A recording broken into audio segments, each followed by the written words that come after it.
Welcome to the newest episode of Beyond the Fame with Jason Fraley. I'm your host, Jason Fraley, picking the brains of the top filmmakers, musicians, and artists of our time. Collective Soul rocks the third annual Let's Go Music Festival in Annapolis, Maryland this Friday night. I spoke with co-founder and rhythm guitarist Dean Rowland about the band's biggest hits from Shine to The World I Know to December. Hey, Dean Rowland of Collective Soul. Hey, thanks so much for joining us on WTOP. Yeah, man. Thanks for having me. We're talking because Collective Soul, one of my favorite bands from back in the day when I was growing up. You're the soundtrack of my life, man.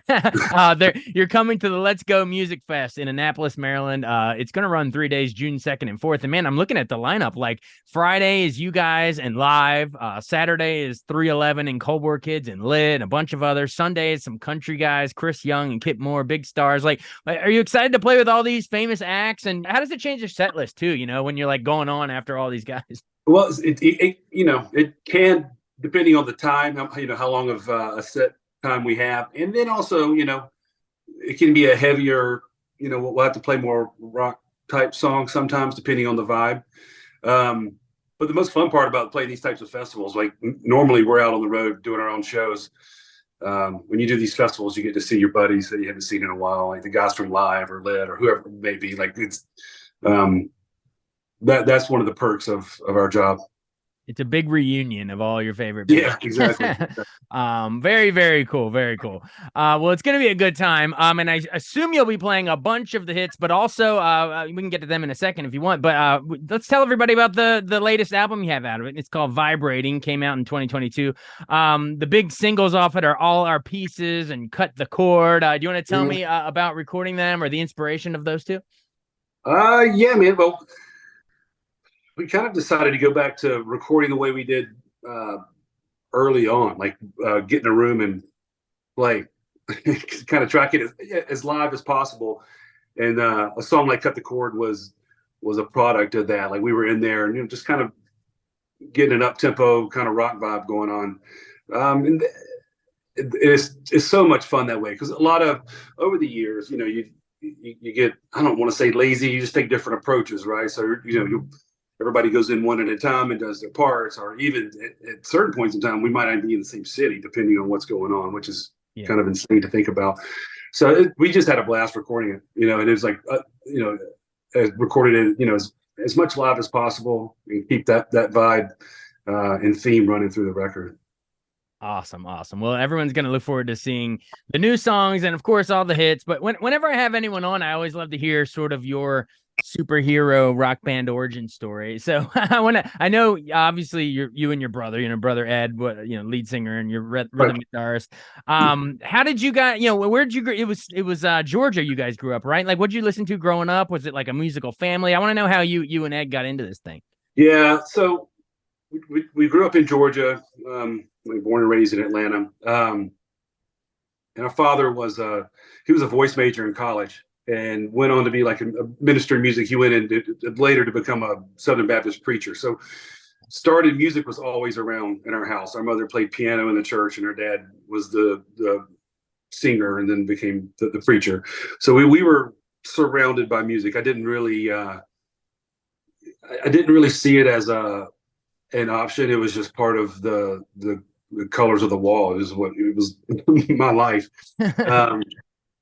And as far as like influences in music, I'm a product of the early 80s. So it was NXS, U2, Police, Cure, like a lot of that stuff early on. And then that was like my early development. And then you start working backwards. You're like, oh, this is cool. What, who influenced them? And then you start going backwards and, you go back into, wherever it takes you. So.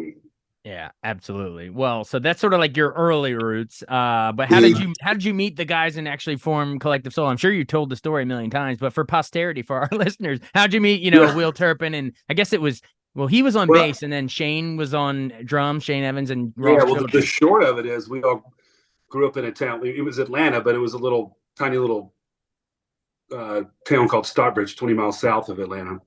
And it was not a big city at all. It was like little Mayberry-ish, if you know what I mean. And Andy Griffith, baby. That show still works. That still works, by the way. I still watch that show. Yeah, there you go. It's a Classic, all timer.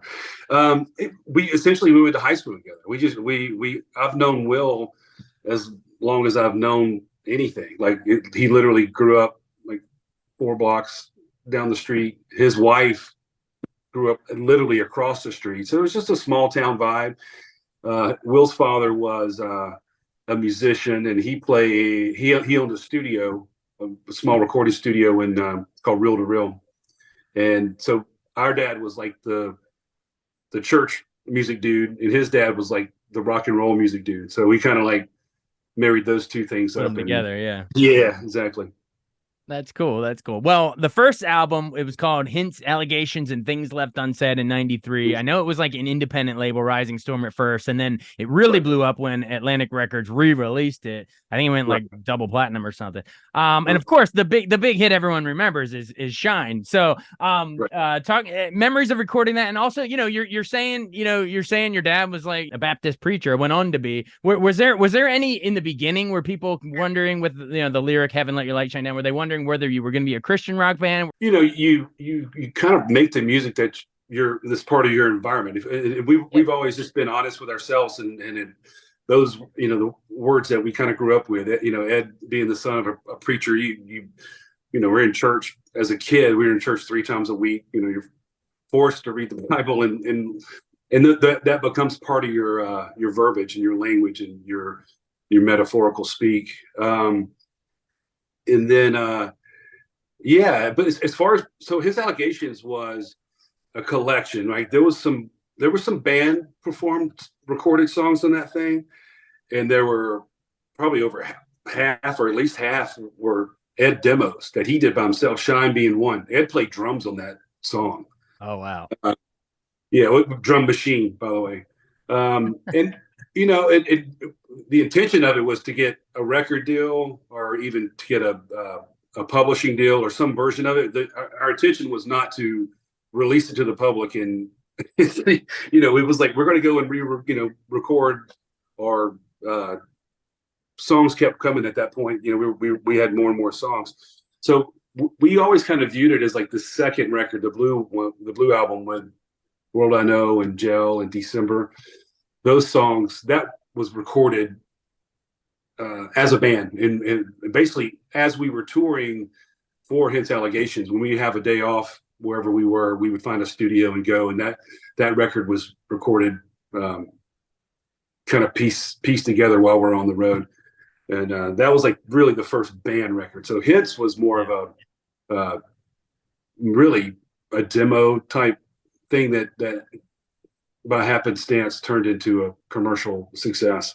I love it. So that one, Hints, was sort of like a glorified demo tape, and it just happened to have an all-time banger of a song. I mean, that opening riff of Shine. Do you remember who came up with that? I mean, I literally was going to Georgia State College. Will and I were going there, and I had the demo, and I went. It was called Album 88. It's one of the better college rock stations in the country, if not the best, in my opinion. But I literally went and knocked on the door. The door swung, opened, and I was just like, "Hey, man, would you mind just checking this out?" And whatever. I didn't tell him a song to play. Just check it, listen. Had a contact info on there.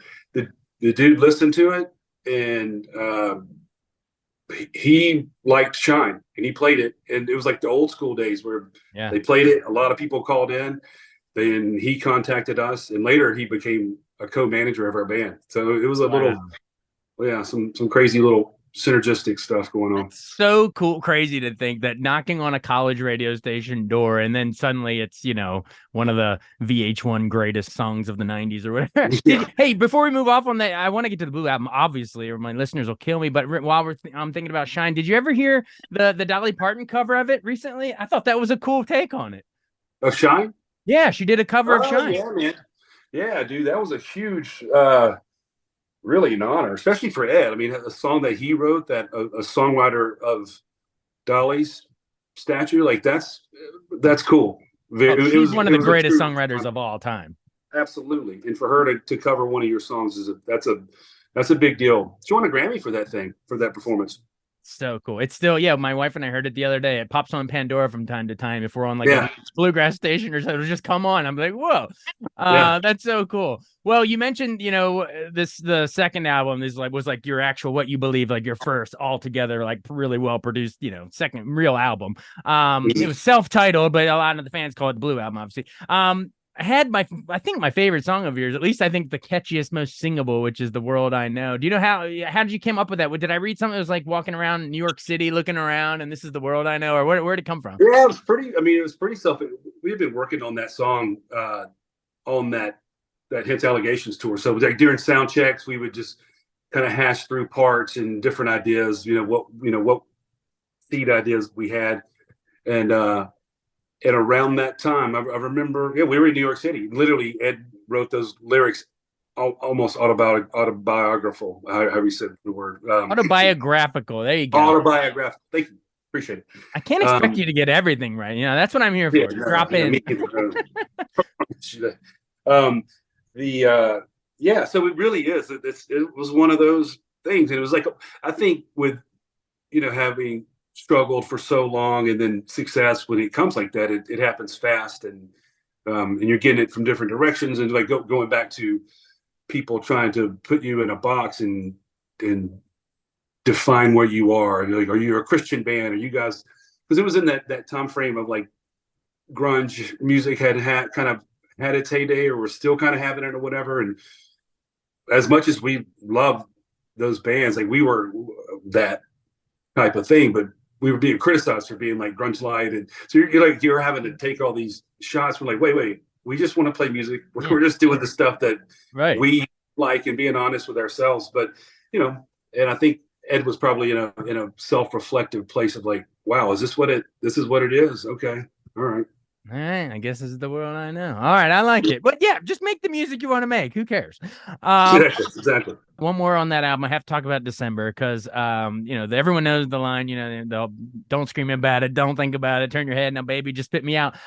Is that, it sort of sounds like I think I read somewhere it was like a struggle with your first manager or something. Like, is he just going to, wants me to spit out songs or something? Or what's the vibe? I think it's just it's a metaphor for being a disposable, product for someone.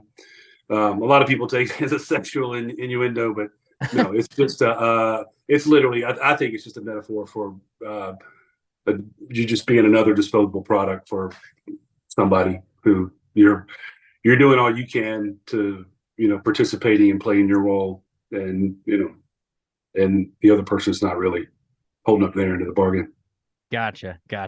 Well, so in those two albums, like, are the ones where you're like, people are discovering you and putting you on the map. So like going forward at that point, you guys are household names. Everyone that listens to radio knows Collective Soul at that point. So what was it like then trying to do Discipline Breakdown in 97? I know that had Precious Declaration and Listen, if I remember. And then Dosage in 99. Heavy was a really recognizable one if people want to look it up. What was it like kind of putting those together in the late 90s compared to those first two? Like, was there any pressure? Was it a challenge, or was it in a way easier because everyone knew who you were? Yeah, on the third record, Discipline Breakdown, the challenge was we had ended the managerial relationship, so we were stuck. We were stuck in the middle of a lawsuit with that situation, and so like all our finances were frozen, and that waiting for that stuff to be worked out. So that's when we went and basically locked ourselves in a log cabin and recorded a record there, and that record is That Thing. And I think that it lyrically and musically, it kind of, it's a little darker record, and I think it just kind of represents where we were at the time. So, that's Discipline Breakdown you're talking about? That's Discipline Breakdown. And we've always taken the approach of it's not external pressure that we feel as much as just pressure we put on ourselves to really put something we feel great about out. It's we hold ourselves accountable to that. So I mean, you definitely listen, and hopefully people appreciate it, and you kind of take the good with the bad, not too highs or lows from the external perspective. But we hold ourselves to a pretty high standard. It's the self-perfectionism, basically, that Yeah, keeps you yeah, driving and put that's the painful chasing your tail one. That chase can be the tail, perfectionist, and then comes the imposter syndrome, and then you think the thing you wrote the night before that was great, then you second guess it, and then in oh the end, yeah, hopefully it oh works God, out. It's a whole cycle of grief. absolutely, it Uh, totally is. awesome. Well, you've been generous with your time. I'm not gonna make you go through every album. I'm sure you're sitting there like, wow, we have like 5 more albums to go. It's gonna take forever. But no, I'll list them really quick. Blender, Youth, Afterwards, Collective Soul, second self-title. See What You Started by Continuing, Blood, and then of course now Vibrating. If maybe we'll look at it this way. Well, all that whole period is a long time, but like let's say some of our listeners only know your early stuff from those big radio hits. Like, which in this era would be tell them to like a good dropping in point? Like, hey, yeah, we have more music than just that. Like, do you have like a personal favorite that we should check out? Yeah, it's an interesting thing because each record for me has a personal perspective on it. Like if I'm thinking about the Rabbit record or Afterwards, like I put myself in that place and where was I, and was I in a good place or happy? And sometimes that really does reflect onto my perception of the music. These last 2-3 records, like See What You Started, Blood, Vibrating, have been some of the most fun records to record, and I feel like it comes across in the music. So I think those are a just fine place to hop in and see what's going on, because a lot of it is like us going back to our roots. Like I said, some of it was like the way we recorded it, and a lot of it's like just just knowing what our strengths are and having fun with that again. Playing rock riffs and just trying to find some good honest lyrics with a nice melody on top. Not overthinking it. Awesome. Absolutely. Well, I'm sure we'll hear some of that new stuff and all the old hits. If people come out to the Let's Go Music Fest in Annapolis, Maryland, it's June 2nd and 4th. You guys are playing that first night, the Friday with Live, like we said. Yep. I guess sort of before we close, like speak directly to our listeners. Hey, DC, Maryland area, come on out and check us out. Hey, DC, Maryland area, Steve from Collective Soul, come see us, come hang out. We'll have a lot of fun. Well, I had a lot of fun talking with you today, so thanks so much for doing this. Yeah, man. Thank you. You have a good one. Be well. Bye. Cheers. You too. Bye. Thanks so much for joining us on Beyond the Fame with Jason Fraley. Remember to hit the subscribe button and give us a 5-star rating if you like what you hear. We'll see you next time.